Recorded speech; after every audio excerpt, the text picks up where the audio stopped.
Welcome students. आज इस video में अपन सामग्री नियंत्रण की जो तकनीक थी वो कितने प्रकार की हैं, किस प्रकार ज्ञात किया जाता है उसके बारे में देखें। सबसे पहले मितव्ययी आदेश मात्रा यानी पुनः आदेश मात्रा, जिसको इकोनॉमी ऑर्डर क्वांटिटी भी कहते हैं, री ऑर्डर क्वांटिटी भी कहते हैं। सेकेंड है स्टोर, जो अपन ने लास्ट वीडियो में देख लिया था। इसके बाद ठीक उसी स्कंद प्रणाली, जो कि just in time purchase inventory system होता है।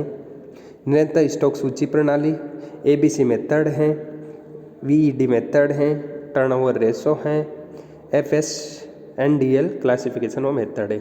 इसको एक एक करके देखेंगे। तो सबसे पहले जो बात करेंगे वो है इकोनॉमी ऑर्डर क्वांटिटी या री ऑर्डर क्वांटिटी। तो अपन सबसे पहले समझते हैं री order quantity, economy order quantity क्या होती है। एग्जाम्पल देके देखते हैं। फॉर एग्जाम्पल, अपने पास एक फैक्ट्री है। फैक्ट्री में 1000 यूनिट एक साल में 1 ईयर में चाहिए। तो अपन देखते हैं कि 1000 यूनिट को जब अपन कच्चे माल को बाहर से क्रय करेंगे तो अपन को एक बार में कितना माल क्रय करना है, यानी कि ये 1000 यूनिट को एक बार में मंगवा लें या 2 बार में मंगवाएं या 3 बार में मंगवाएं। तो ये चीज़ देखने के लिए सबसे पहले अपन को 3 प्रकार की कॉस्ट के बारे में देखना पड़ता है। सबसे पहले होगी आपकी परचेज कॉस्ट, उसके बाद होगी ऑर्डरिंग कॉस्ट और उसके बाद होगी लास्ट में कैरिंग कॉस्ट। तो इसके बारे में मैं बताना चाहूँगा। परचेज कॉस्ट वो कॉस्ट होते हैं जिसमें ये करेंगे 1000 यूनिट को। जैसे 1000 यूनिट को 1 रुपये प्रति यूनिट के हिसाब से क्रय करना हो तो ये परचेज कॉस्ट होगी। लेकिन जब 1000 यूनिट को अपन बाहर से मंगवाएंगे, फॉर एग्जांपल जालोर में अपन को प्रोडक्शन करना है और कच्चा माल मंगवाना है जोधपुर से, तो जो जोधपुर से जालोर के लिए माल आएगा जो उसमें खर्चा होगा ऑर्डर कॉस्टिंग। और इस 1000 यूनिट को अपन यहाँ पर आते स्टोर डिपार्टमेंट में रखेंगे तो वहाँ पर जो खर्चा होगा उसको रखने के लिए वो होता है कैरिंग कॉस्ट। तो इन तीनों प्रकार की कॉस्ट को ध्यान में रखते हुए अपन को इकोनॉमी ऑर्डर क्वांटिटी यानी कितनी मात्रा में मंगवाई जाए ये चीज़ें देखते हैं।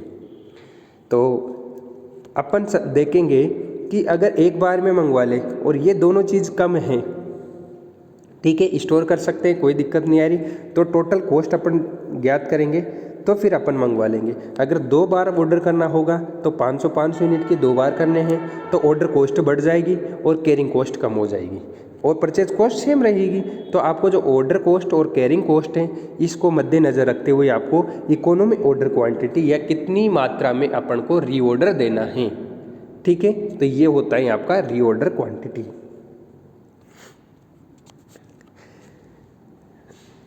एक बार में कितनी मात्रा खरीदी जाए जो कि मैंने बता दिया, जिसको रीऑर्डर क्वांटिटी कहते हैं। इसमें कैरिंग कॉस्ट और थोड़ी मात्रा में और ऑर्डरिंग कॉस्ट अधिक पड़ती हैं। तो जो इसका अभी अपन को कैसे पता चलेगा, या तो अपन जैसे 1000 यूनिट की ज़रूरत है तो अपन को जो टोटल पर यूनिट कॉस्ट दी होगी, कैरिंग कॉस्ट दी होगी, ऑर्डरिंग कॉस्ट तो ज्ञात करके 1 बाय 1 निकालेंगे।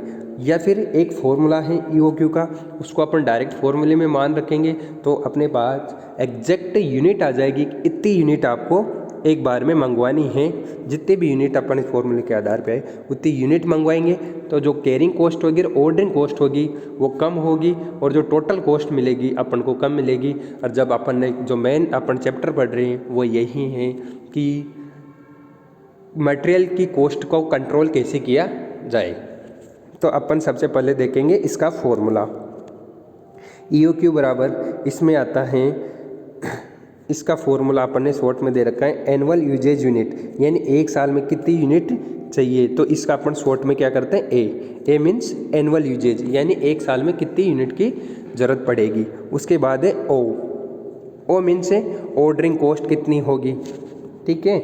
उसके बाद divided annual carrying cost per unit, यानी जो एक साल के अंतर्गत अपन को जो केयर करनी है कहाँ पर, अपने स्टोर पर, तो उसकी क्या लागत होगी वो अपन यहाँ पर, तो जिसको अपन C के नाम से डिफाइन करेंगे यानी कैरिंग कॉस्ट। ये फॉर्मूला में रखेंगे तो अपने आप यूनिट निकाल के दे देगा, यानी इकोनॉमी ऑर्डर क्वांटिटी आपको एक बार में कितनी मंगवानी है। एक का मतलब annual requirement in unit, ordering cost ordering cost per order, यानी एक ऑर्डर पर कितनी कॉस्ट है, और C का मतलब है कैरिंग कॉस्ट पर यूनिट। तो इकोनॉमी EOQ का मतलब है इकोनॉमी ऑर्डर क्वांटिटी, ठीक है। और TIC का मतलब है परचेज यूनिट एनुअल यूज, यानी कि परचेज कॉस्ट, ऑर्डरिंग कॉस्ट और कैरिंग कॉस्ट, इन तीनों को मद्देनजर रखते हुए EOQ की मात्रा का अपन निर्धारण करेंगे। अब एनुअल यूजेज की डेफिनेशन देख लेते हैं। संबंधित एक मद है कुल कितनी मात्रा खरीदनी, जिसे ए द्वारा दर्शाया गया है। दूसरी थी आपकी ऑर्डरिंग कॉस्ट। इसमें सामग्री क्रय करने तो क्रय अधिकरण पर पत्र तैयार करने, विक्रेता का पता लगाने, सर्वोत्तम विक्रेता का चुनाव करने, क्रय आदेश देने आदि क्रियाओं को शामिल किया गया है, जिसको ओ से डिफाइन करते हैं। और आदेश में ऑर्डरिंग कॉस्ट और स्थापन कॉस्ट, सेटअप कॉस्ट और अधि प्राप्ति लागत, प्रोक्योरमेंट कॉस्ट भी करते हैं। यानी सभी लागत जिसको अपन क्रय करने से लेकर यहाँ तक स्थापना सेट सारे वे शामिल होते हैं जो ऑर्डरिंग कॉस्ट के नाम से जाने जाते हैं। यानी एक तरह से ट्रांसपोर्टेशन जो खर्चा होता है वो ऑर्डरिंग कॉस्ट का होता है। तो ऑर्डरिंग कॉस्ट ज्ञात करने का जो फॉर्मूला है वो कॉस्ट पर ऑर्डर, यानी एक ऑर्डर की क्या कॉस्ट है, और नंबर ऑफ ऑर्डर, यानी कि एक ऑर्डर की कॉस्ट 100 रुपये है और 5 ऑर्डर दिए अपन ने साल भर में, तो ऑर्डरिंग कॉस्ट कितनी हो जाएगी, 5 हो जाएगी। तो ये फॉर्मूला है आपका cost per order and number of order.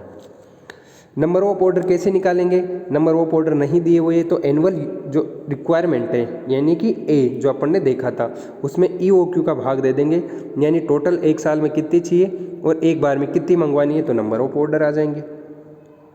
तो और अपन ने पहले देखा था कि जो परचेज कॉस्ट होती है वो फिक्स होती हैं, लेकिन ऑर्डरिंग कॉस्ट और कैरिंग कॉस्ट कौन सी कॉस्ट होती हैं, वेरिएबल कॉस्ट होती हैं, क्योंकि जो क्वांटिटी है, यानी जो आपकी क्वांटिटी कितनी है वो मंगवानी उसके आधार पर चेंज होती रहती हैं। और टोटल कॉस्ट आपको purchase cost plus total variable cost, और वेरिएबल कॉस्ट का मतलब कैरिंग कॉस्ट और ऑर्डरिंग कॉस्ट से मिलकर बनी होती हैं।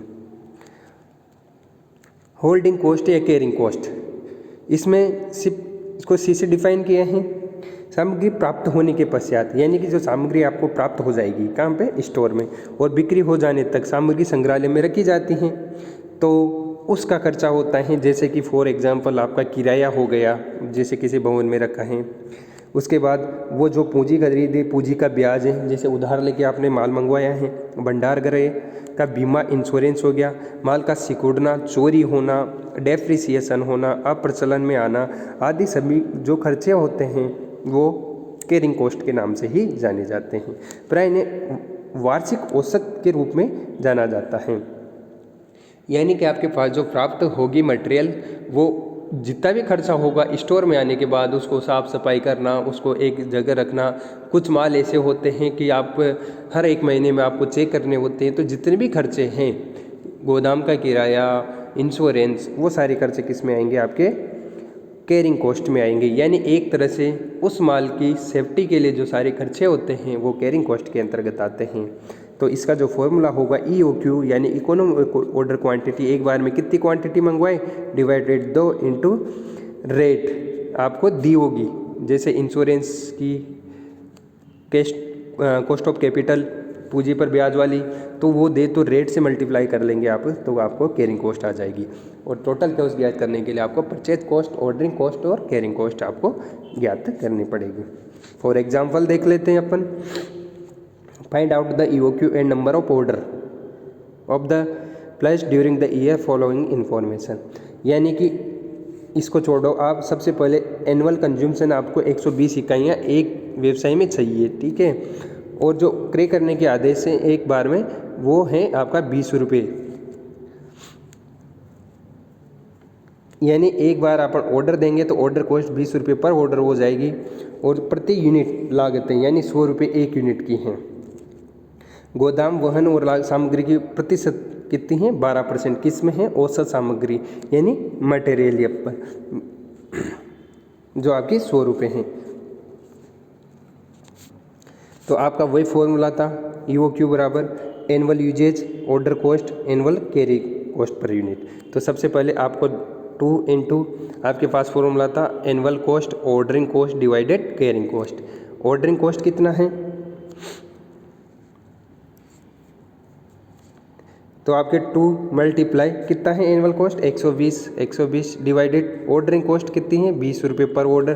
कैरिंग कॉस्ट कितनी है, 12% किस में, औसत माल। तो ये 100 रुपये पर यूनिट के आधार पर हैं, तो ये 100 डिवाइडेड 100 मल्टीप्लाई 12%, तो 100 से 100 कट गया और ये आ गया आपका 4800 डिवाइडेड 12,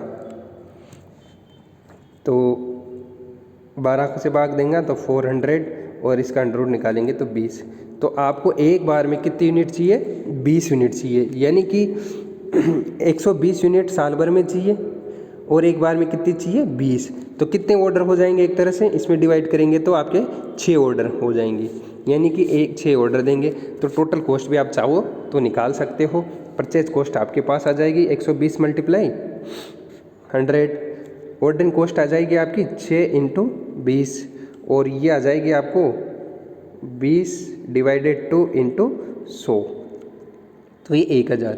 तो तीनों को मिलाकर आप टोटल कॉस्ट ज्ञात कर सकते हो। तो EOQ का मतलब होता है इकोनॉमी ऑर्डर क्वांटिटी, का मतलब ये होता है कि आपने एक व्यवसाय के अंतर्गत एक बार में, साल भर में तो कितनी यूनिट चाहिए, लेकिन एक बार में कितनी मात्रा मंगवानी है कि ताकि ऑर्डर कॉस्ट, कैरिंग कॉस्ट ज़्यादा नहीं हो, बराबर मात्रा में रहे, इसलिए फिर टोटल कॉस्ट कम रहे। ऐसे ही एक एग्जांपल और है, 500 यूनिट की डिमांड है, स्टोरेज कॉस्ट 10 रुपये पर एनम है, साल भर की 10% है और डिलीवरी कॉस्ट यानी ऑर्डरिंग कॉस्ट 20 रुपये है। अब इस फॉर्मूले के आधार को अगर नहीं माने तो अपन EOQ निकालने का दूसरा फॉर्मूला भी है जो कि स्टेप बाय स्टेप चलता है। 500 यूनिट चाहिए, नंबर ऑफ। अब सबसे पहले फर्स्ट में देखते हैं कि आपको एक ही बार में 500 यूनिट मंगवा ली है, तो एक बार में 500 मंगवा लेंगे। ऑर्डर कॉस्ट आपकी कितनी थी, 20 रुपये, 20 रुपये पर ऑर्डर कॉस्ट आ गई। इन्वेंट्री एवरेज कॉस्ट अपन डिवाइड 2 का कर देंगे। कैरिंग कॉस्ट कितनी है, 10% और ऐसे करके जो अगर एक ही बार में 500 यूनिट मंगवाए तो कितनी टोटल कॉस्ट होगी, 520। अगर आपको 2 बार में मंगवानी तो नंबर ऑफ ऑर्डर 2 बार हो जाएंगे, तो 250 के 2 यूनिट हो जाएंगे। वैसे ऑर्डर कॉस्ट हो जाएगी 5000, तो 290। ऐसे डिवाइडेड करते करते कहाँ पर चलेंगे, यहाँ पर। अब आपको 7 ऑर्डर में मंगवानी है अगर 500 यूनिट, तो आपके 211 आ जाएगा। लेकिन एग्जैक्ट कहाँ पे बेटा, 100 यूनिट मंगवानी है, सबसे कम कॉस्ट कौन सी है, 200 यूनिट।